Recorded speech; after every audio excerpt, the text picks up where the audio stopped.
नमस्कार, मैं निकिता अग्रवाल डीआईए और दक्षिणामुखी शिक्षण संस्थान की निःशुल्क कक्षाओं में आपका स्वागत है।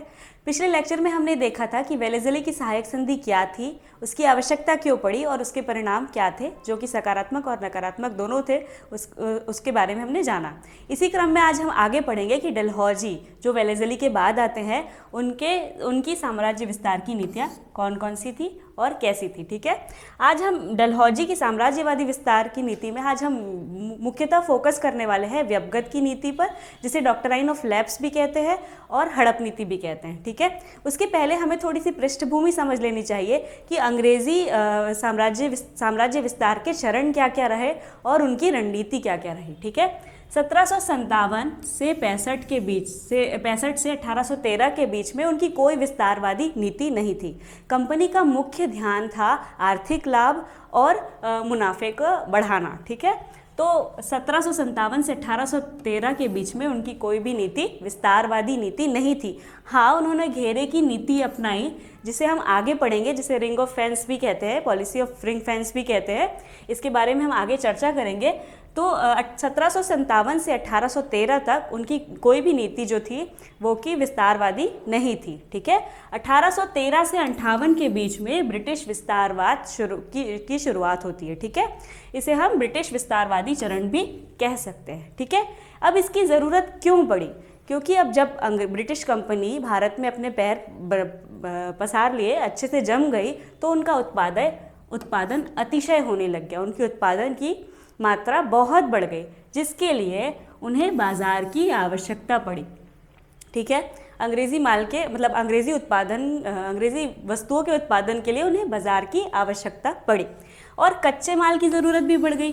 कच्चे माल की भाई अब ब्रिटिश कंपनी यहाँ पर रह रही है, उत्पादन कर रही है, तो उन्हें कच्चे माल की भी ज़रूरत पड़ेगी, उत्पादन भी बढ़ेगा और इसके लिए बाज़ार की आवश्यकता भी पड़ेगी। ठीक है, अब बाज़ार की आवश्यकता ऐसा नहीं है कि वो किसी भी बाज़ार में जाकर अपना सामान बेच दे और लोग उनसे खरीद ले।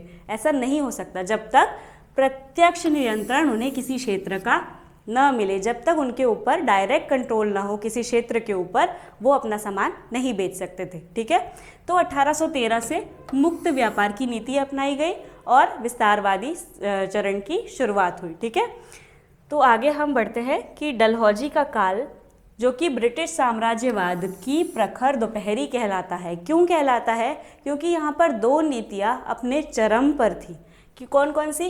ब्रिटिश मुक्त व्यापार की नीति और ब्रिटिश साम्राज्यवाद विस्तार की नीति।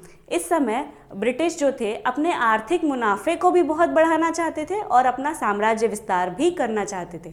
तो ये दोनों मिलकर कहलाते हैं ब्रिटिश साम्राज्यवाद की प्रखर दोपहरी, और इसके प्रणेता कौन हो गए? डलहौजी इस नीति के प्रणेता हो गए। ठीक है, आगे देखते हैं कि क्षेत्रीय विस्तार की नीति किस प्रकार की थी डलहौजी की। देखिए, क्षेत्रीय विस्तार की डलहौजी की नीति को दो भागों में बांटा गया, एक युद्ध की नीति और एक शांति की नीति। ठीक है, युद्ध की नीति का अर्थ कि युद्ध करके डायरेक्ट उस क्षेत्र को अपने साम्राज्य में मिला लिया जाए, जैसे कि पंजाब को 1849 में मिला लिया गया और बर्मा पेंगू को 1852 में मिला लिया गया। ठीक है, ये युद्ध की नीति की डायरेक्ट हमला किया और उस राज्य को अपने साम्राज्य में मिला लिया।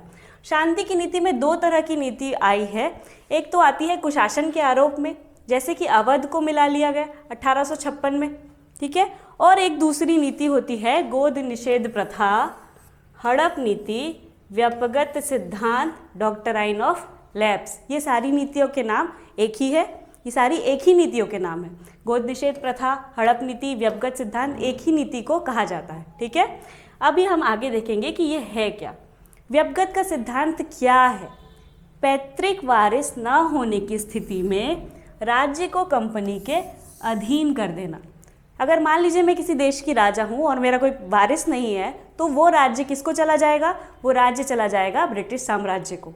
ठीक है, और यहाँ पर एक और चीज़ जोड़ दी उन्होंने कि उत्तराधिकारी को गोद नहीं ले सकता। मतलब किसी, जैसे क्या होता था कि पुराने ज़माने में जब किसी राजा के कोई वारिस नहीं होते थे, तो वो क्या करते थे? अपनी परिवार में से किसी को चुनकर अपना उत्तराधिकारी नियुक्त कर लेते थे, और उत्तराधिकारी नियुक्त करने से सत्ता की बागडोर उनके हाथ में चली जाती थी। ठीक है, तो शासकों को उत्तराधिकारी गोद लेने के अधिकार से ब्रिटिश कंपनी ने वंचित कर दिया कि अब वो उत्तराधिकार भी नहीं ले सकते और उनके वारिस है नहीं, तो राज्य किसके पास चला जाएगा? सारा राज्य चला जाएगा ब्रिटिश कंपनी के पास चला जाएगा। ठीक है, अब व्यवगत सिद्धांत की आवश्यकता क्यों पड़ी हम देखते हैं। COD द्वारा साम्राज्य विस्तार पर बल। COD कौन है?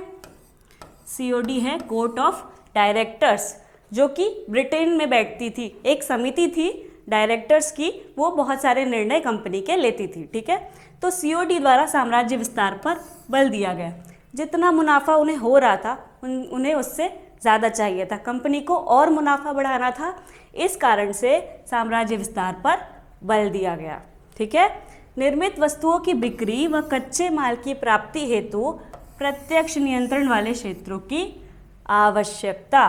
ठीक है, इसका मतलब ये हुआ कि अगर जैसे ब्रिटिश कंपनी ने कोई उत्पाद निर्मित किया, कोई सामान निर्मित किया, तो उसके लिए उनके कच्चे माल की भी आवश्यकता है और उनको बिक्री करने के लिए एक बाज़ार की भी आवश्यकता है। ठीक है, तो बाज़ार और कच्चे माल के लिए उनको कैसे जगह चाहिए जहाँ पर उनका नियंत्रण प्रत्यक्ष रूप से हो। ठीक है, तो प्रत्यक्ष नियंत्रण वाले क्षेत्रों की आवश्यकता भी एक वजह है कि व्यवगत का सिद्धांत आया। इस नीति के तहत मिलाए गए राज्य थे सतारा, जैतपुर, संबलपुर, उदयपुर, झांसी और नागपुर।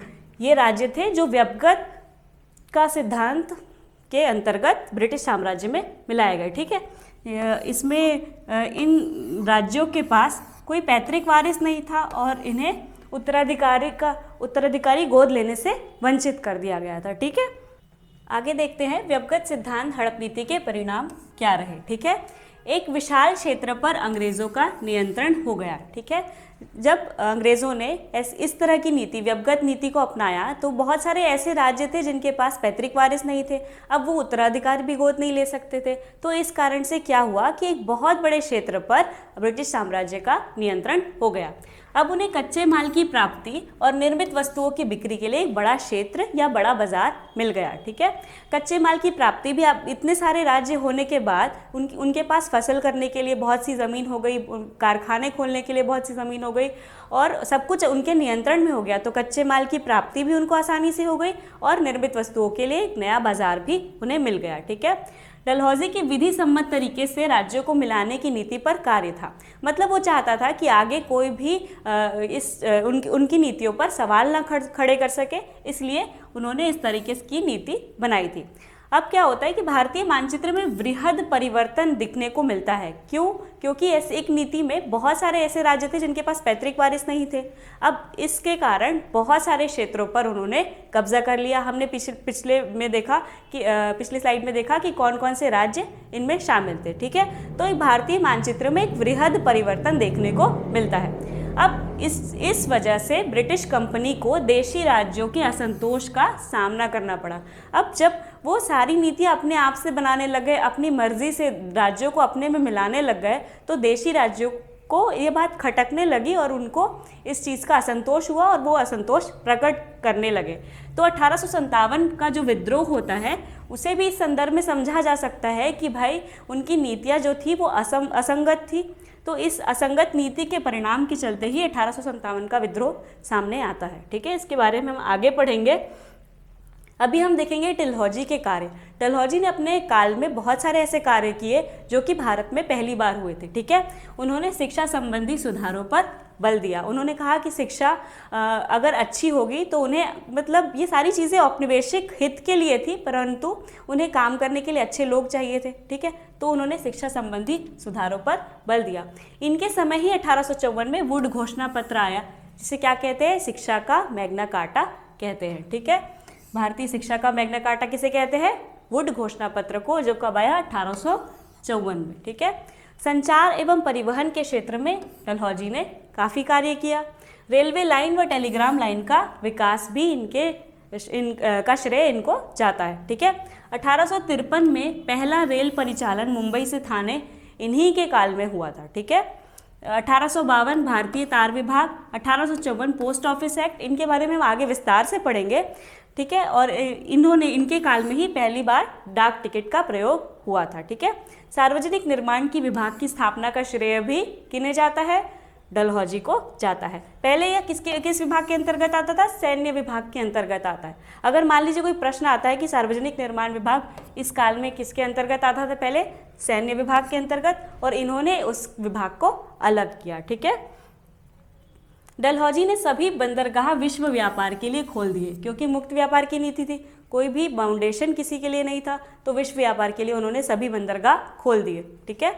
मुंबई, कराची, कोलकाता बंदरगाह सुविधा युक्त बनाए, ताकि जो ट्रेडर्स व्यापारी आते हैं उनको सारी सुविधाएं मिल सके। ठीक है। डलहौजी को आधुनिक भारत का निर्माता कहा जाता है। ठीक है। याद रखिएगा कि आधुनिक भारत का निर्माता किसे कहा जाता है? तो डलहौजी को कहा जाता है। आधुनिक शिक्षा, रेलवे, डाक आदि का विकास सब इन्होंने किया, परंतु ये सभी चीज़ें औपनिवेशिक हित से परिचालित थी।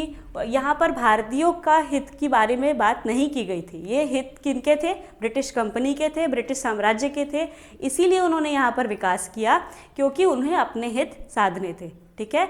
आशा करते हैं आपको ये लेक्चर अच्छा लगा होगा, और इसी तरह के लेक्चर सुनने के लिए हमसे जुड़े रहिए। धन्यवाद। नमस्कार।